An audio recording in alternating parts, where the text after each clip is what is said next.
आज हमें यह जानना है कि पृथ्वी पर भौतिक प्रदेशों का निर्माण कैसे हुआ। तो सबसे पहले पृथ्वी का निर्माण सूर्य से अलग होकर हुआ है। अब सूर्य से अलग हुआ है तो सूर्य कितना गर्म है, खुद तरल अवस्था में है, तो जो भाग सूर्य से अलग हुआ है जाहिर सी बात है वो भी तरल अवस्था में होगा। तो संपूर्ण पृथ्वी प्रारंभ के अंदर एक तरल अवस्था में थी। तो समय बीतता गया बीतता गया बीतता गया, मतलब हजारों साल बीतने के बाद पृथ्वी धीरे धीरे ठंडी होती है। ठंडी होने के बाद बीच वाला भाग ठोस अवस्था में आ जाता है और चारों तरफ अभी भी तरल अवस्था में है। अब आपको मालूम होगा कि एक पेंजिया होता है, एक पेंथालासा, नाम सुना है ना आपने? इसी की बात कर रहा हूं। जो चारों तरफ तरल अवस्था में था उसे पेंथालासा कहा गया और बीच में ठोस भाग था उसे पेंजिया कहा गया। अब आपको मालूम है धीरे धीरे और समय बीतता गया और जो बीच में पेंजिया भाग था उसके बीच में दरार आ जाती है। एक भाग उत्तर की ओर, एक भाग साउथ की ओर। जो उत्तर की ओर गया, ऊपर की ओर गया, उसे अंगारा लैंड कहा गया और जो दक्षिण की ओर यानी नीचे की ओर आया उसे गोंडवाना लैंड कहा गया। गोंडवाना लैंड याद कैसे रखोगे कि ये नीचे वाला गोंडवाना लैंड है। हमारी बॉडी है, बॉडी के अंदर गोडा किधर है? नीचे, दक्षिण। तो जाहिर सी बात है गोंडवाना लैंड नीचे की ओर होगा। अब जो ठोस भाग था उसका एक भाग उत्तर की ओर चला गया, एक भाग दक्षिण की ओर आ गया और समुद्र से ऊपर उठा हुआ है। अब जाहिर सी बात है कि दो समुद्र से ऊंचा हुआ उठा हुआ भाग है जो दोनों तरफ जाएगा तो बीच में कुछ न कुछ तो आएगा। बीच में चारों तरफ से पानी आ गया, उसी को नाम दे दिया तेतीस सागर। अब संपूर्ण पृथ्वी पर बारिश होती है तो आपको पता है समुद्र के अंदर बारिश होती है तो वो कहीं जाता नहीं है, समुद्र का समुद्र में रह जाता है। और ऊपर उठा हुआ भाग उस पर बारिश आएगी तो वो जाएगा कहाँ? समुद्र के अंदर।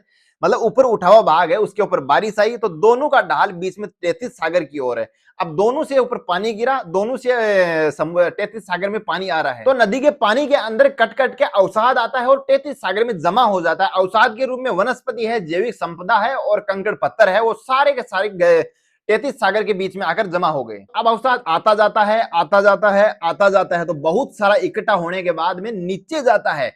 अब नीचे जाता है तो 33 सागर है, खुद नीचे गया। अब नीचे गया तो ऊपर अवसाद इकट्ठा होने के लिए और जगह हो गई तो और बारिश हुई और ज्यादा अवसाद इकट्ठा हुआ और नीचे चला गया। अब आपको पता है कि जमीन के यदि हम पाताल के अंदर जितना ज्यादा जाते हैं उतना ही तापमान बढ़ता जाता है। तो नीचे जो ही गया अवसाद तो वो खुद तरल अवस्था में आ जाता है। अब ऊपर से तो लगातार और अवसाद गिर ही रहा है 33 सागर में, तो नीचे और दबाव जाता जाता है और नीचे चला गया। जो तरल अवस्था में था वो गैसीय अवस्था में हो जाता है। अब आपको पता है कि हम पानी के अंदर नहाने घुसते हैं तो हम पादते हैं तो बुलबुले के रूप में ऊपर उठकर आता है।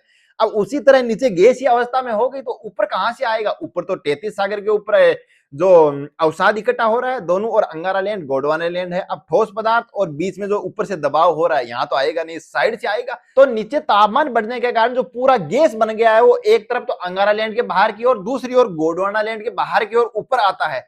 अब आपको पता है नीचे गर्म गर्म है और ऊपर आएगा तो एक ज्वालामुखी होगी, दोनों ओर से ज्वालामुखी आई, साथ में लावा आता है। लावा इकट्ठा होते होते दोनों अंगारा लैंड और गोंडवाना लैंड पास में आते हैं वापस।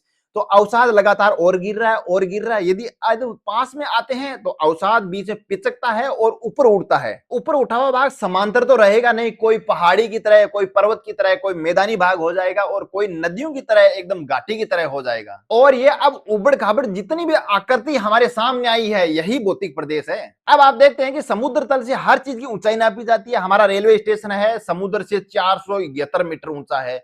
हमारा एयरपोर्ट है समुद्र तल से इतना ऊंचा है। तो चेन्नई तट है उसी के आधार पर हमारा हर चीज की ऊंचाई मापी जाती है। अब हमने समुद्र तल से जो भाग जितना ऊंचा है उसी को उसी आधार पर नाम दे दिया गया। यदि 300 मीटर ऊंचा है तो उसे मैदानी भाग कह दिया गया, 600 मीटर ऊंचा है तो पठार कह दिया गया, यदि 1800 मीटर ऊंचा है तो पहाड़ी कह दिया गया, और 2700 मीटर ऊंचा है तो उसे पहाड़ कह दिया गया, और 2700 मीटर से ऊपर है तो उसे पर्वत कह दिया गया। अब आप बताओ यदि आपको भौतिक प्रदेशों का निर्माण कैसे हुआ है ये चीज समझ में आई है तो सब्सक्राइब जरूर कर देना, क्योंकि हम हर एक टॉपिक को इसी तरह समझाएंगे। और ये टॉपिक चाहे सेंटर के अंदर यूपीएससी हो, चाहे स्टेट के अंदर पीसीएस हो, आरओ, एआरओ, ईओ हो, किसी भी एग्जाम हो, हर एग्जाम में लिखित और मौखिक रूप से आपके क्वेश्चन आ सकते हैं। कथन निष्कर्ष के रूप में क्वेश्चन आएंगे तो अब गलत नहीं होंगे। और बाकी टॉपिकों को भी इसी तरह क्लियर करने के लिए हमें फॉलो करें। धन्यवाद साथियों।